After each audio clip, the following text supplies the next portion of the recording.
It's the worst of the CBC for July 8th, 2021, the show where I watch the CBC so you don't have to. And today was a great example of why I had to take a year off during COVID to stop watching this stupidity. Because, oh God, just watching those stupid COVID press conferences with those idiots just being like, listen, I'm going to continue doing the series. I made a promise.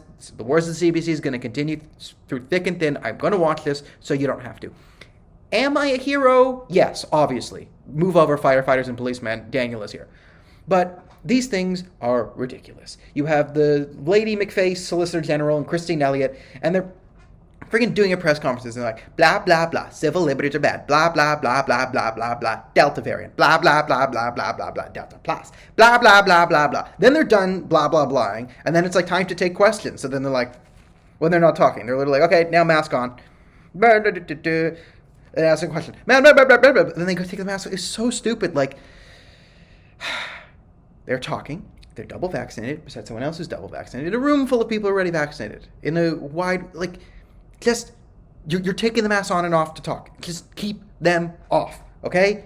You want to walk in wearing the mask, then take them off? Fine. Do that. I get it. But the insane anti-scientific virtue signaling is not helping anything. How do you convince people, oh, you're unscientific if you don't understand the science? See?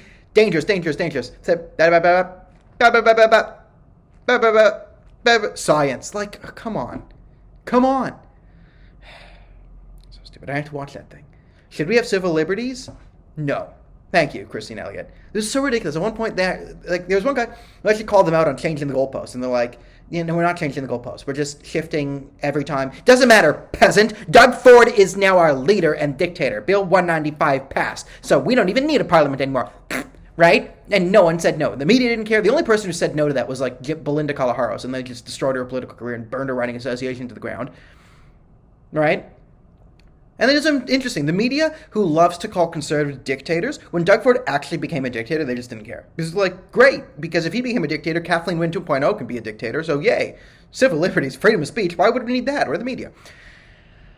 At one point, Christine Elliott was actually asked about vaccine passports, and instead of saying, those would be a gross violation of civil liberties, we as conservatives believe or don't believe that someone should have to provide information, private health information, to participate in the domestic economy. That's abhorrent. She said, no, that's federal jurisdiction. We're going to let Justin Trudeau decide if you need the vaccine passports or not. And listen, it's different domestically, like does a Canadian need a vaccine passport to go into Loblaws?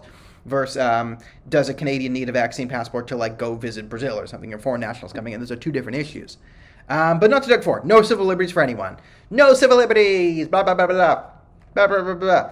See this? Even though I'm alone here, I'm gonna finish this in a mask because it's unsafe, very unsafe until stage 3, until July 19th.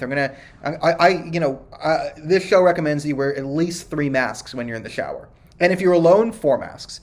Okay, so shower masking. What's the biggest omission of the day? Literally everything. There's no news today. So, the Rosemary Barton scale, almost can't apply. Maybe a 5 or a 6, because they just didn't do the news. There's so many things they could have covered. I'll give a shout-out to the fact that the Liberals have basically thrown away the judiciary officially. I know David Lametti, a bulwark against judicial interference extraordinaire, just like Jody Wilson-Raybould, who is retiring. But the fact that the Liberals appointed 4 judges who had publicly donated to the Liberal Party, you can't do that. You cannot do that to federal positions. Judges, I will never begrudge a judge for holding political opinions. I don't care if a judge has liberal opinions. I'd rather they have conservative. I'd rather have my opinions. This is why I do this. Everyone should have my opinions. Go out, throw your opinions away, take mine. Better opinions. For sale. How much? Free. But in all seriousness, judges can be liberal, conservative. They can be NDP. I would severely trust their judgment if they were, but they can be. It's a free country. But judges are one of the things where you have to live your life beyond reproach, which means you cannot be donating to political parties. You can be, right, if that's who you are. But if you donate to political parties, the political parties then cannot appoint those judges. It's ridiculous. If they've donated to the Conservative Party, but the Liberals just think this guy's an excellent judge and promote it, that's one thing. But a political party cannot promote a judge to a federal position that had donated to that party. That is such a terrible thing to be doing. Can you imagine if we found out Brett Kavanaugh had given $100,000 to the Trump campaign? Think of how apoplectic even the Canadian media would be going. They'd be lighting Sue Hannah Marchand would literally light herself on fire in protest, just running around on fire. This is horrible. Happens in Canada consistently. No one cares. No one cares. Justin Trudeau just doesn't care about the balance of power. I've explained before, there's really only one balance of power in Canada. The Senate is useless. The Prime Minister is in the House and controls the House. So that's all rolled to one. The one bulwark is the judiciary, and that's slowly and publicly being eroded, and no one cares. The CBC doesn't care. The CTV doesn't care. It's beyond ridiculous that it's pretty much a pay to play to get into the Federal Liberal Party, or you want to advance your political career outside of politics. Be openly, stridently pro Trudeau, and whatever his political agenda is, and then they'll promote you. And they're so public about it because the media's broken. The media's just broken.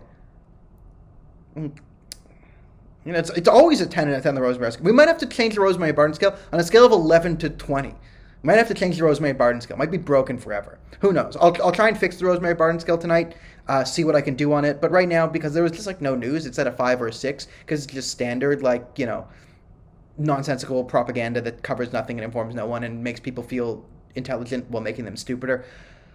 Oh, the CBC. So if you like the show, you can donate to the Patreon or PayPal below. Please remember to like and share the video. The more buttons you push, the happier I am. If you don't push any of the buttons, I will die of sadness.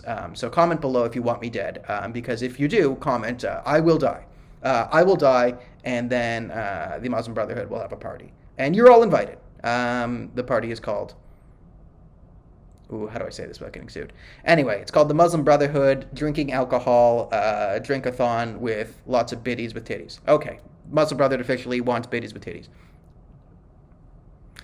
Last 30 seconds of this video shouldn't have happened, but they did.